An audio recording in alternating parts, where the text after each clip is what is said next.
Hello everyone! Good morning po sa atin. Napakaganda po ng araw. So, alam niyo po ba, punong-puno po ng hope ang bawat araw sa bawat isang tao. Lalo na kung naglagak siya ng pananampalataya sa Panginoong Hesukristo, alam natin, matutulog tayo ng safe, gigising tayo ng safe. At ang buong araw natin, pagpapalain dahil blessed na po tayo.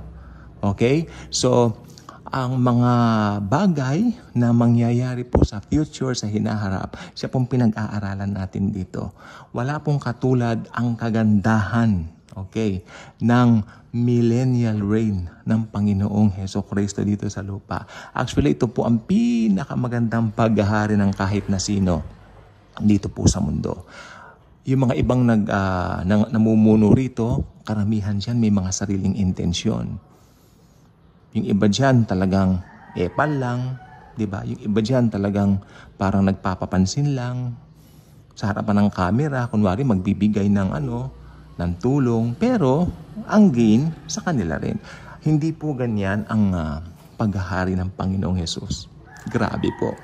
Napakamatapat na paghahari ng Panginoong Hesukristo. Okay? Kaya kung gusto mo makasama dyan sa great transition na yan, I call that great transition. Kasi mula doon sa great tribulation na kay pangit-pangit na ng mundo, biglang gaganda ito pagdating ng Panginoong Hesukristo kasi maghahari na siya sa buong mundo. At ang headquarters po sa Jerusalem. Amen? Ang Jerusalem. Alam niyo po ba ang buong Israel kasing laki lang ng Maynila? Pero hindi ba kayo nagtataka bakit napaka-importante niyan sa buong mundo? Well, dahil ang Panginoong Hesukristo po ay Hudyo.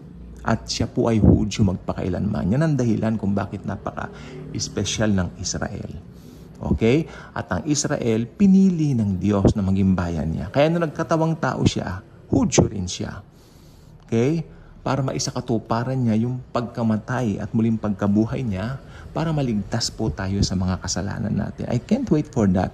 Kaya ikaw na nakikinig ngayon, medyo abala ka sa mga gawain ng mundo, I mean, hindi po masama yan, okay?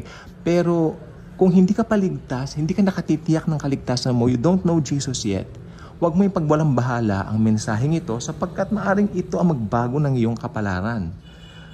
Alam po ba ninyo ang tao pinanganak under sin? At pag pinanganak ka under sin, may sin nature ka, pupunta ka ng impyerno anytime na abutan ka ng kamatayan, anytime na mamatay ka without Jesus in your life. Impyerno ka talaga. Diretso ka sa Hades. Later on, maghihintay ka ng ilang panahon, itatapong ka na sa Gehenna. Ultimately, with the false prophet, the Antichrist, and Satan himself. Kaya, alam po ba ninyo, itong church age, ang pinakamagandang dispensation para ma-save or maligtas ang isang tao. Just put your full trust and faith in the finished work of Jesus at maliligtas ka.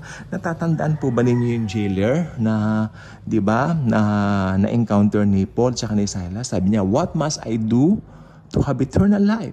Sabi niya, believe in the Lord Jesus and you will be saved. Hindi natapos doon you will be saved, you and your household. Acts 16:31.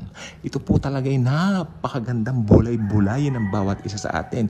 Umpisa na po yun ng church age. Diba si Paul na po yan sila na po yan.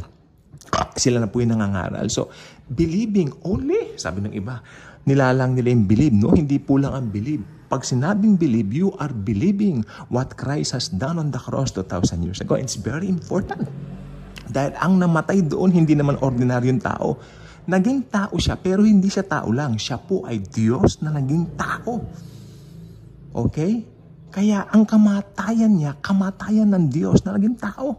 At ang dugo niya ay dugo ng Diyos na naging tao. Hindi katulad ng mga ino-offer ng Old Testament, dugo ng mga hayop. Pero ito dugo ng Diyos na naging tao. At hindi lang po natatapos diyan. Sabi rin ng Bible, by His stripes we are healed. Pag maniniwala kay Jesus, hindi lang kaligtasan ng kaluluwa mo, kaligtasan din mula sa mga sakit at karamdaman. At i-bless ka, prospered ka, mayaman ka, hindi tayo mahirap. Blessed tayo dahil kay Jesus. So lagi niyong tatandaan, if you have Jesus, you have everything. Okay? Believe in the Lord Jesus Christ now habang church age pa. Kasi ito po ang pinakamagandang way para ma-save. Pinakamagandang dimension para ma-save. Bye-bye.